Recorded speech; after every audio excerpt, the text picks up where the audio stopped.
Всем привет! Сегодня будем наращивать ригель и делать откос над окном.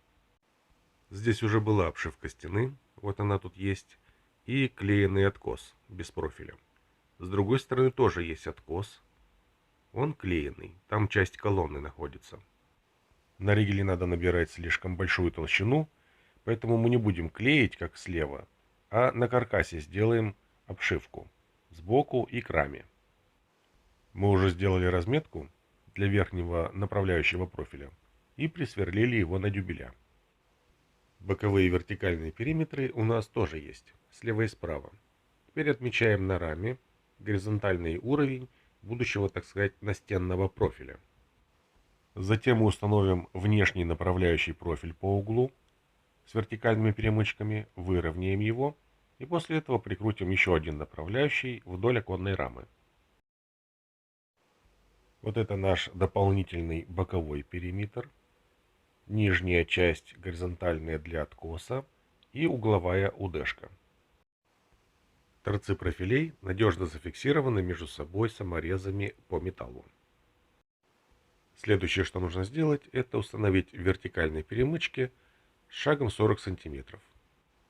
Мы заранее попросили отделочников поштукатурить нишу для штор, поэтому у нас все перемычки одинаковой длины.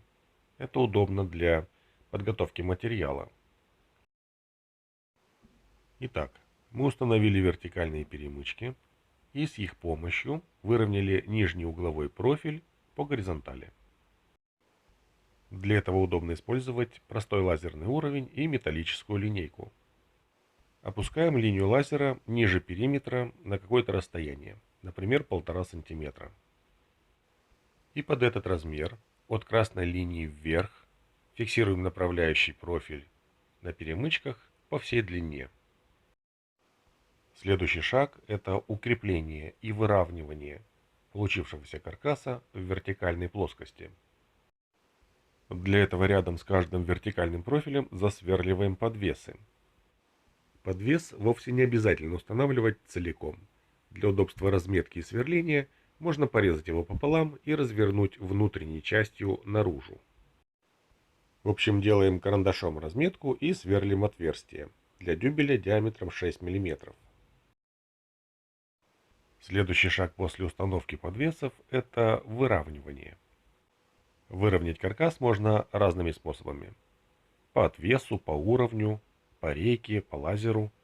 Но мы будем равнять по полиамидной нити. Для этого на вертикальных периметрах закручиваются саморезы по металлу и через них натягивается нить. Она должна проходить на расстоянии в пару сантиметров от подвеса. Затем вертикальные профиля фиксируются на подвесах так, чтобы расстояние до нити было примерно полмиллиметра. Крепим подвесы на один или парочку саморезов.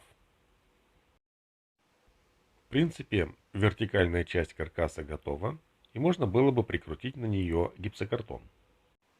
Но дело в том, что обшивка стены рядом имеет минеральную вату внутри, поэтому, чтобы не делать разнобой, мы внутри нашего каркаса также установим минеральную вату, и уже после этого закроем все листами. Готово. Вата на месте, прикручиваем полоску гипсокартона. У нас будет одна целая полоса с заводским краем вниз. Одну полосу прикрутили. Снизу, кстати, у нас тоже будет такая же полоса с заводским краем наружу. И так мы получим место под утопленный уголок. Но перед этим установим направляющий вдоль рамы, без крепления к самой раме. Сверлиться будем в ригель. Закрепиться к ригелю можно разными способами. Можно вырезать закладные детали из профиля или использовать подвесы, как в нашем случае. На раме у нас есть линия разметки. Устанавливаем подвес и срезаем его по этой линии. Затем засверливаем подвес к бетону. Шаг таких подвесов примерно 35-40 см. Первый и последний подвес ставится поближе к торцу профиля. Все остальные равномерно по длине. Перед установкой УДшки на оконную раму нам надо прикрутить закладные для горизонтальных перемычек, иначе после оконной направляйки места останется мало. Закладные – это маленькие отрезки направляющего профиля, длиной примерно 10 сантиметров. Конечно, прикрутить их можно и заранее, но компактный инструмент позволяет сделать это на любом этапе монтажа. С закладными мы справились достаточно просто. Теперь прикручиваем направляющий профиль к подвесам. При этом ориентируемся по горизонтальной разметке на раме. А это готовый каркас нижней части ригеля и одновременно верхнего оконного откоса. Здесь обшивка будет такая же, как и сбоку. То есть одна целая полоса без стыков с заводским краем на внешний угол.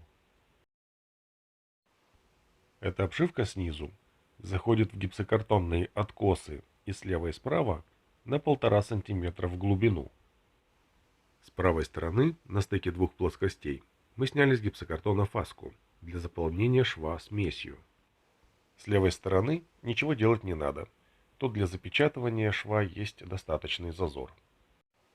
В общем, у нас все готово под отделку.